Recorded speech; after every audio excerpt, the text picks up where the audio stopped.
Assalamualaikum warahmatullahi wabarakatuh. Waalaikumsalam Waalaikumsalam warahmatullahi wabarakatuh. Apa kabar anak-anak ibu semuanya? Alhamdulillah baik, Bu. Ya, sehat ya. Tetap jaga protokol kesehatan COVID-19.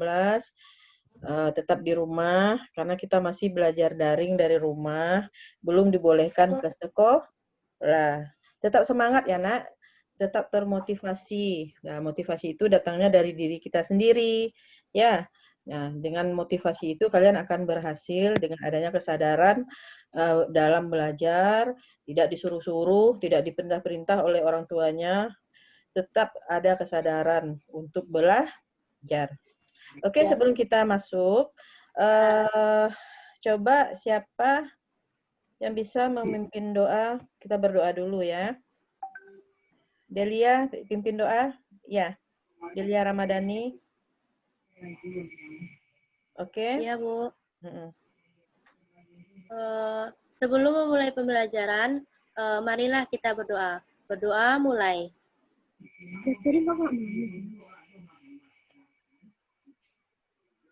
Berdoa selesai. Oke, anak-anak Ibu.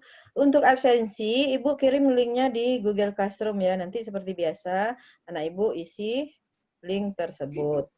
Nah, materi kita hari ini adalah lanjutan dari KD 3.1, yaitu KD 3.2, kebijakan pengelolaan keuangan.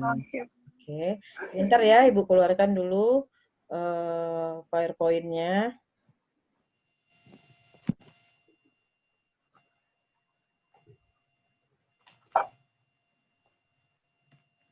Kelihatan ya?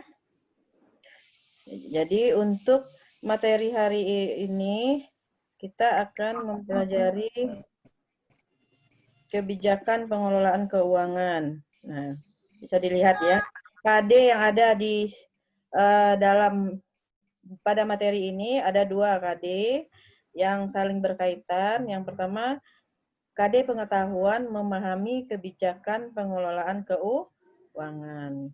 Untuk KD keterampilannya, melakukan pengelompokan kebijakan pengelolaan keuangan.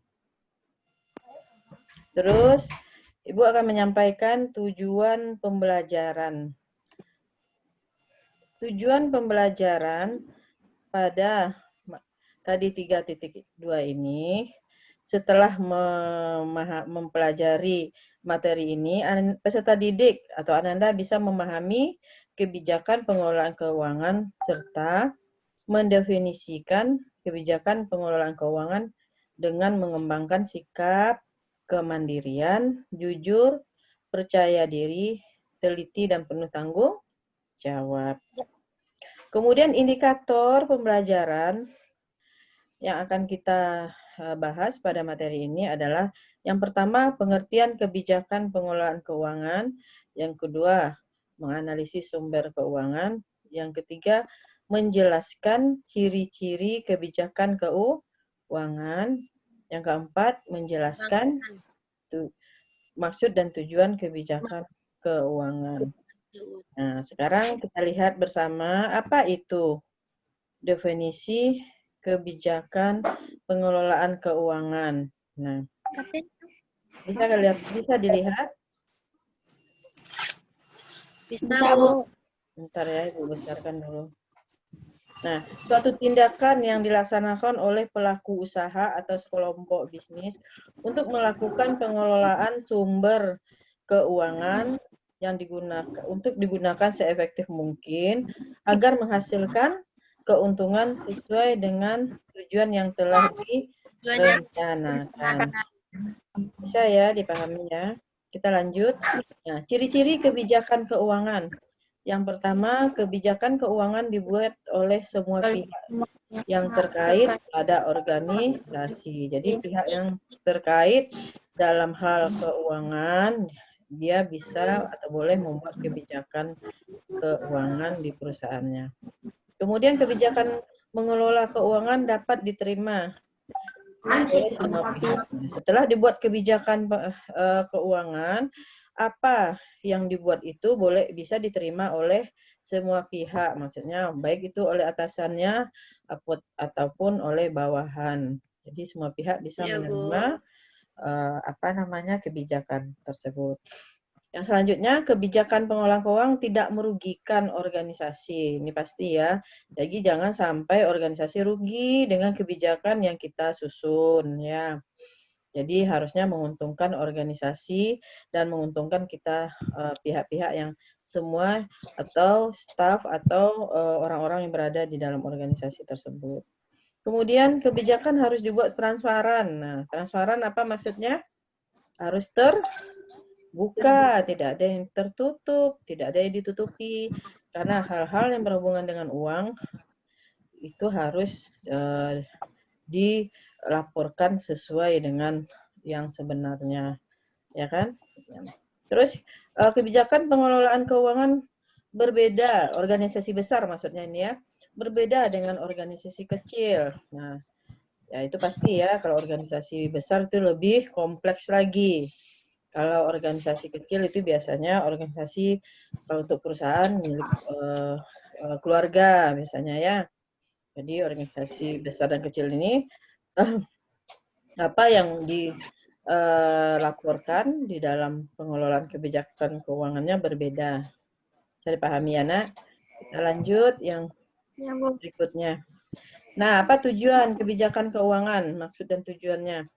Memaksimalkan perencanaan kegiatan yang akan dilakukan dalam periode tertentu. Mengurangi adanya penggunaan anggaran yang tidak diinginkan di kemudian hari. Kemudian meminimalisasi adanya bentuk penyimpangan. Kemudian dapat mencapai target perencanaan sesuai yang lebih efektif dan dana yang tersedia dan direncanakan sehingga dapat dialokasikan dengan maksimal. Jadi dana yang ada itu dapat dialokasikan dengan maksimal, itu maksudnya ya. Jadi targetnya tercapai. Oke ya, sampai di sini materinya. Untuk tugas tetap Ibu kirim lewat Google Form, nanti Google Formulir Ibu kirim linknya ya di WA Group, atau nanti bisa kalian akses juga di Google Classroom. Nanti dikerjakan setelah pembelajaran kita berakhir. Oke, sebelum Ibu tutup, mari kita berdiskusi. Anak-anak Ibu, ada yang kurang paham, ya nanti bisa ditanyakan atau nanti Ibu yang akan bertanya kepada anak-anak Ibu semuanya. Oke, dari materi yang Ibu sampaikan tadi ada 3 yang harus anak-anak pahami. Yang pertama pengertian, yang kedua ciri, yang ketiga maksud dan tujuan. Sekarang siapa yang bisa mengulang lagi apa itu pengertian kebijakan pengelolaan keuangan? Delia, Bu. Ya, coba Delia. Pengertian definisi kebijakan pengelolaan keuangan adalah suatu tindakan yang dilaksanakan oleh pelaku usaha atau kelompok bisnis untuk melakukan pengelolaan sumber keuangan untuk digunakan seefektif mungkin agar menghasilkan keuntungan sesuai tujuan yang telah direncanakan, Bu. Ya, jadi ada dengar semuanya ya? Paham Ya, apa yang disebutkan oleh Delia? Jadi pada intinya kebijakan pengelolaan keuangan tidak boleh ada yang dirugikan dalam membuat kebijakan gitu ya. Baik itu perusahaan, baik orang pribadi, tidak ada yang dirugikan. Jadi harus dilaporkan setransparan mungkin, itu maksudnya ya. Kemudian ada poin kedua, ciri kebijakan keuangan itu. Coba tadi udah poin-poinnya, siapa bisa mengulangi lagi? Bisa, Bu. Ya, oke. Ya, Ismedi. Ciri-ciri kebijakan keuangan. Oh, Anissa ya. Ciri-ciri kebijakan keuangan. 1. Kebijakan keuangan dibuat oleh semua pihak terkait kepada organisasi. 2. Kebijakan mengelola keuangan dapat diterima oleh semua pihak. 3. Kebijakan pengelolaan keuangan tidak merugikan organisasi. 4. Kebijakan harus dibuat transparan dan benar-benar untuk memecahkan masalah dalam instansi. 5. Kebijakan pengelolaan keuangan organisasi berbeda dengan pengelolaan uang organisasi kecil. Ya, jadi itu tadi ya poin-poin yang yang penting dari ciri-ciri kebijakan pengelolaan keuangan. Ya, jadi intinya apa yang menjadi ciri dari kebijakan tersebut, apa yang dibuat oleh perusahaan dalam kebijakan tersebut, intinya tidak boleh merugikan kedua belah pihak, tidak boleh ada yang ditutup-tutupi, itu ya, seperti itu ya. Jadi sampai di sini paham ya untuk 2 poin tadi. Coba yang ketiga tadi poinnya maksud dan tujuan. Siapa bisa menyebutkan lagi? Dewi, Bu. Ya, coba Mas Medi. Satu, memaksimalkan perencanaan kebijakan yang akan digunakan dalam periode tertentu. 2, mengurangi adanya pengumuman yang tidak diinginkan kemudian hari. 3, menganalisis adanya bentuk penyimpanan terhadap alokasi perusahaan. 4, dapat mencapai target perencanaan lebih efisien karena dana yang tersedia dan direncanakan sehingga dapat dialokasikan dengan maksimal. Ya, jadi itu tujuannya ya, manfaat dan tujuan kebijakan keuangan. Oke ya, Ananda. Dari 3 poin tadi yang sudah dijelaskan, yang sudah kita bahas bersama, apakah Ananda paham? Paham, Bu? Paham ya, mudah ya, karena ini kita masih bersifat teori. Ya, mungkin untuk semester 2 nanti baru kita masuk ke hitungan laporan keuangan ya. Oke. Untuk materi hari ini bisa kita simpulkan. Yuk kita simpulkan bersama-sama. Yang pertama tadi apa Delia, ke pengertian kebijakan keuangan? Keuangan, Bu. Ya. Adalah tindakan yang dilaksanakan oleh pelaku usaha atau kelompok bisnis untuk pengelolaan sumber keuangan untuk digunakan seefektif mungkin agar menghasilkan keuntungan sesuatu tujuan yang telah direncanakan, Bu. Ya, coba. Sekarang ciri-cirinya kita simpulkan. Siapa yang lain coba? Melanie Limsing. Dari tadi sudah Ibu lihat mau bicara. Atau Tiara? Melanie ya, coba ciri-cirinya apa tadi Melanie? Kita simpulkan. Ciri kebijakan keuangan. Yang pertama, kebijakan keuangan dibuat oleh semua pihak terkait pada organisasi. Ya. Kebijakan pengelolaan keuangan dapat diterima oleh semua pihak. Ya. Dan yang ketiga, pengelolaan keuangan tidak merugikan organisasi. Ya. Yang keempat, kebijakan harus dibuat transparan dan benar-benar untuk memecahkan masalah dalam instansi.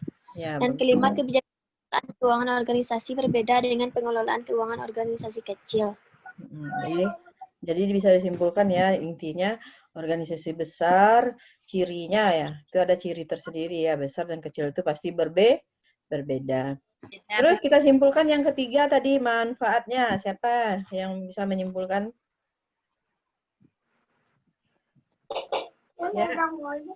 Ya, coba. Yang pertama apa tadi? Ya. Memaksimalkan perencanaan kebijakan yang akan digunakan dalam periode tertentu. Ya, bagus.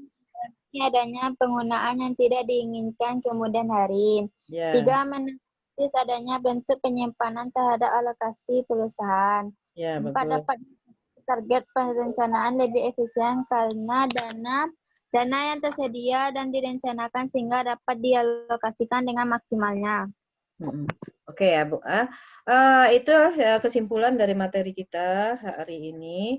Nah, untuk materi selanjutnya, kita masih di KD 3.2, kebijakan pelaksanaan keuangan untuk poin berikutnya. Akhirnya Ibu sampai di sini pembelajaran kita untuk hari ini. Jangan lupa Ananda masuk ke Google Classroom mengerjakan tugas. Oke. Assalamualaikum warahmatullahi wabarakatuh. Waalaikumsalam warahmatullahi wabarakatuh.